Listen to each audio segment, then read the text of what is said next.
कहते हैं महाराज ये तो वही कथा है जो सदियों से गाई जा रही है। भैया ये वही व्यक्ति कह सकता है जिसने अभी डूब कर कथा सुना ना हो, या तो उसे डूब कर कथा सुनाने वाला मिला ना हो। यदि कोई डूब कर इस भागवत कथा को गाने वाला मिल जाए और कोई डूब कर इस कथा को सुनने वाला मिल जाए तो बंधुओं ये कथा आज भी उतनी आवश्यक है जो द्वापर युग समय भी कथा आवश्यक थी। इसलिए आप अपना कर्म को अच्छा बनाओ, कर्म की पूजा करो। इस गिरिराज्य का सार यही है। आज हम देखते हैं ना, आज पूजा पाठ करने के लिए कोई पीछे नहीं, सब आगे हैं। लेकिन पूजा पाठ के पहले और पूजा पाठ के बाद हम क्या करते हैं ये हम भूल जाते हैं।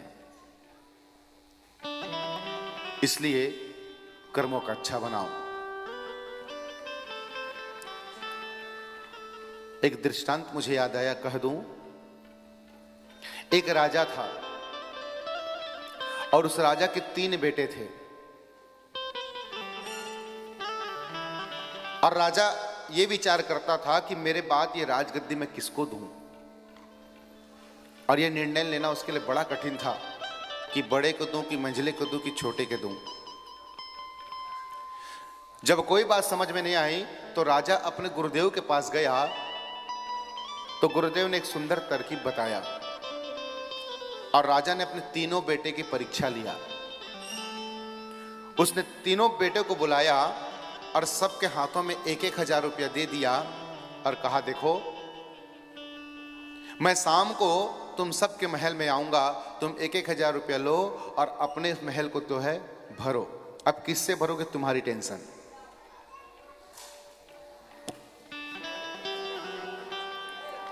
और जो अच्छी तरह से राजमहल को भरेगा उसी को ये राजगद्दी में प्रदान करूंगा। 3 बेटों को 1,000 देकर राजा ने विदा कर दिया। अब बड़ा बेटा जैसे ही महल में पहुंचा सोचने लगा कि 1,000 में ऐसा क्या है जो मैं राजमहल को भरूं। और सोचते सोचते वो इतना टेंशन में आ गया कि उसने विचार किया, पहले पी लेता हूं फिर सोचूंगा। प्रेम से कहो श्री राधे। भैया पीने के बाद आज कौन सोच पाया, पीने के बाद दुनिया सोचती है उसके लिए। इतना टेंशन आया कि उसने बोतल खोल कर बैठ गया और जाम पे जाम पीने लगा। इतना पिया कि होश खो बैठा और अपने महल के सीढ़ी में लुढ़का पड़ा रहा।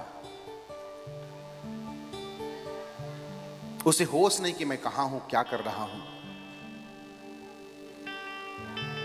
वहीं उसका मंझला दूसरा बेटा था, उसने 1,000 में उसे कुछ नहीं मिला तो पूरे संसार की गंदगी को ला करके अपने महल में भर दिया। जितने गार्बेज हैं, कचड़े सब लाकर अपने रूम में भर दिया। जब राजा शाम को आया तो देखा कि बड़े बेटे के महल में वीरानियां छाई है और राजा ने देखा कि महल के द्वार पर सीढ़ी पर वो मदहोश पड़ा हुआ है, लुढ़का पड़ा, उसे होश नहीं है। राजा ने उठाया कि बेटा, अरे तुझे मैंने जो काम दिया था उस काम को किया। नशे में लड़के ने कहा, बड़े बेटे ने कहा, अरे मुझे क्यों परेशान कर, चले जाओ, तुम कौन हो। राजा दुखी हो गया कि आज मेरा बेटा ही मुझे कहता है कि चले जाओ। दुखी मन से जब राजा दूसरे बेटे के घर में जैसे पहुंचा तो दूर से राजा को दुर्गंध आने लगी और जैसे ही पास में पहुंचा उसके बेटा ने कहा कि पिताजी आपने कहा था ना कि राजमहल को भरना है, देखो मैंने 1,000 रुपए में पूरे राजमहल को भर दिया। राजा कहने लगा, अरे बेटा तूने भरा तो है लेकिन ऐसे दुर्गंध चीज से तूने भरा है कि यहां तो मेरा जी मचल रहा है, मैं तो यहां खड़ा भी नहीं हो पाऊंगा। राजा दुखी हो गया। राजा सोचा कि जब बड़ा बेटा कुछ नहीं किया, मंझला बेटा कुछ नहीं किया, तो छोटा क्या किया होगा। लेकिन छोटा बेटा बड़ा योग्य था। जब राजा छोटे बेटे के महल के पास पहुंचा तो उसने देखा कि उसका महल जगमगा रहा है, पूरे दिए ही दिए जल रहे हैं। उसके बेटे ने बुलाकर कहा, पिताजी आपने कहा था राजमहल को भरना है, तो देखिए मैंने राजमहल को पूरे दीपक की रोशनी से पूरे मैंने राजमहल को भर दिया है। ऐसा एक भी कोना नहीं है जहां अंधेरा हो।